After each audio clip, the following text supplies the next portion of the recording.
a todos, mi nombre es Nicole Bourdon y hoy estoy con un invitado, el periodista Diego Rea, también es profesor y quiero que él empiece a contarnos más sobre su experiencia como comunicador social. ¿Cómo estás, Diego? Muy bien, ¿cómo vas? Y no sé, pues Gracias. pregunta a ver qué sale. Claro que sí.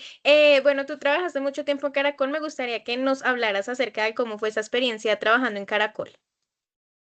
Bueno, yo trabajé cerca de 10 años en Caracol Televisión en la parte de digital. Primero empecé en googlecaracol.com. Bueno, antes de eso yo hice mis prácticas en el noticiero, en la parte que sí era el Ujú. noticiero, hacía uno notas, todo eso.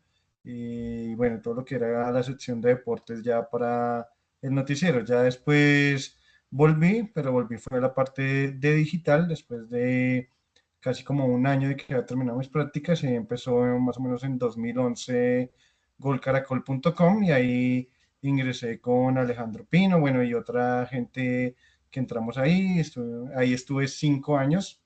Después empezó como el auge del ciclismo, que pues es mi deporte favorito, y entonces me dijeron que si quería estar ahí dentro de Caracol, pero pasar como a lo que era Noticias Caracol para las transmisiones de ciclismo y todo esto en la parte digital. Entonces ahí pasé y ahí fueron otros 5 años, pero ahí ya fue todo lo que fue otros deportes, ciclismo, tenis, atletismo, todo lo que fue los otros deportes. Y esos fueron como los 10 años que estuve ahí en Caracol, 5 en golcaracol.com y 5 en lo que después se convirtió en Caracol Sports. Ay, súper bien, qué chévere toda esa experiencia que has adquirido. Te voy a hacer una pregunta y es, ¿cuál fue el momento de más adrenalina que te ha tocado vivir detrás de los micrófonos antes de salir al aire? De más adrenalina, uy, no sé. Mm. Quería empezar como a pensar, pero de pronto, así que uno haya sufrido un poquito al comienzo, cuando estaba haciendo mis prácticas que me mandaron a cubrir al aeropuerto la llegada de una selección Colombia sub-20 que había, o no, que se iban para un sub-20 y Eduardo Lara no había convocado a Edwin Cardona. Yo todavía estaba un poquito inexperto y me dijeron, va, pregúntele por qué no convocó a Cardona, pero pues, yo inexperto fui y pues en medio de los nervios, pues yo, yo tenía el micrófono de Caracol, pues me dejaron preguntarte primero, pues yo tiré esa pregunta y pues el man no quiso contestar y dijo, ya no le contestó a nadie y se fue. Me tiré la entrevista de todos los colegas, pero bueno, son cosas que pasan y en el momento de los nervios y pues como uno estaba muy novato, pero ya después va uno aprendiendo.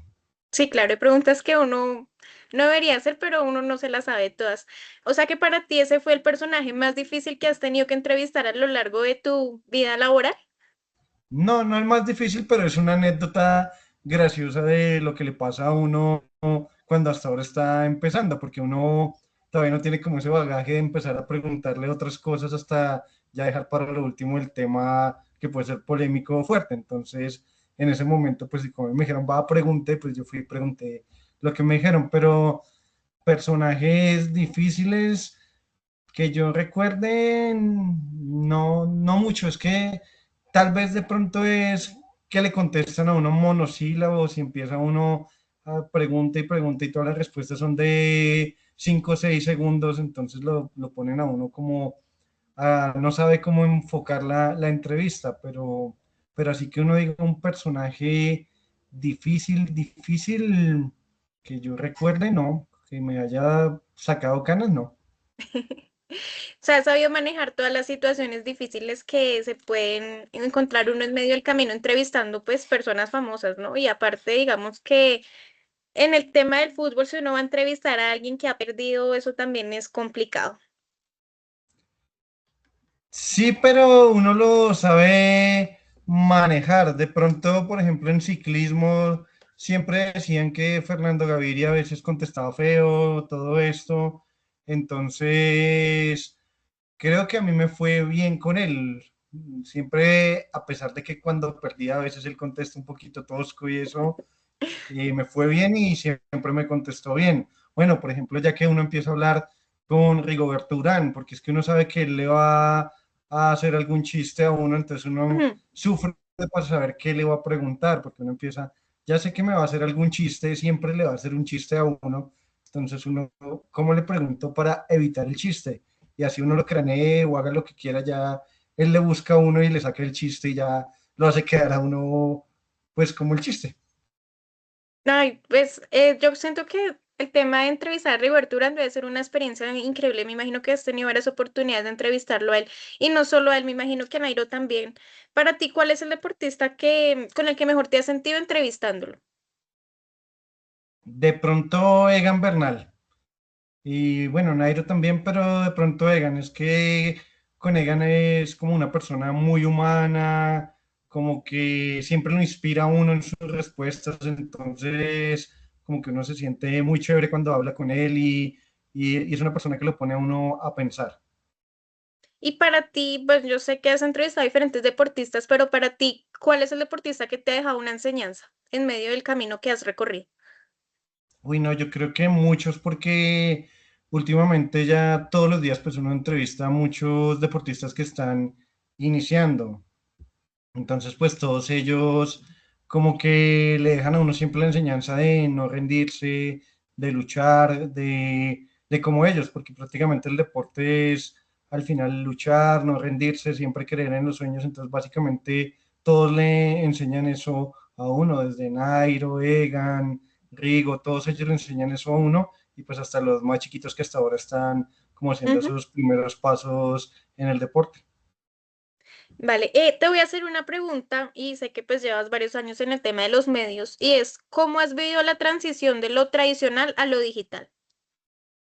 Pues como yo entré a digital, creo que no lo he sufrido tanto y creo que de pronto por lo que uno es un poco más joven, entonces uno era como más vivo con todo eso, las ediciones, todo, y ahora con el tema de la inteligencia artificial, pues uno la aprovecha para como economizar tiempo, para cosas que uno antes se demoraba más, ahora uno los puede hacer más rápido, pero igual toca no confiarse porque la inteligencia artificial es una máquina y a Ujú. veces comete muchos errores. Entonces Errores. hay que usarla como un aliado, pero saberla usar, pero no, me ha ido bien porque creo que como uno es de una generación que creció en medio de la tecnología, entonces uno no sufre Sí. tanto con la tecnología. Bueno, te voy a hacer otra pregunta y es, ¿cuál es la herramienta o lección de oro que has aprendido produciendo radio y que hoy en día sigues aplicando en tu vida laboral? Pues yo creo que el improvisar, creo que uno cuando hace radio aprende a improvisar, sea para televisión, sea para radio, eso es lo que más valora uno que aprendió en radio para esos momentos donde uno a veces está corchado y tiene que seguir y entonces mientras uno va buscando, si no tiene la respuesta va buscando, pero entonces uno va hablando mientras va mirando qué va a decir, entonces es la improvisación, creo que es lo que más le enseña a uno la radio. Bueno, Diego, muchísimas gracias. Y ya para finalizar, yo siempre hago esta pregunta y es, ¿qué enseñanza quisieras dejarles a quienes sueñan con vivir de esta pasión? Pues como los deportistas, uno siempre debe entrar a la cancha, dejar todo y como decía ahorita Cristiano Ronaldo, uno tiene que terminar es tranquilo, dejarlo todo y ya que el resultado se dé o no se dé, pero que uno se pueda dormir tranquilo diciendo lo dejé todo, hice todo bien, hice todo lo que pude, di el 200% y ya ahí lo que venga. Entonces siempre es disfrutar esto, hacerlo con pasión, así como pues yo, sí, yo también he practicado deporte, entonces uno siempre entraba a la cancha, lo dejaba todo, disfrutaba lo que uno hace, esto es una profesión muy bonita, entonces hay que disfrutarla y dejarlo todo y ya que Dios y la vida decidan si sí, si no, si se gana, si se pierde, pero uno quedar con la conciencia tranquila de que lo dejó todo en la cancha. Bueno, en este Vale, caso, sí. la cámara, el radio, lo que sea. Vale, Diego, muchísimas gracias por esas palabras tan lindas y muchas gracias por la entrevista. Bueno, no, siempre bienvenida y lo que necesites siempre a la orden. Gracias, Diego. Feliz tarde.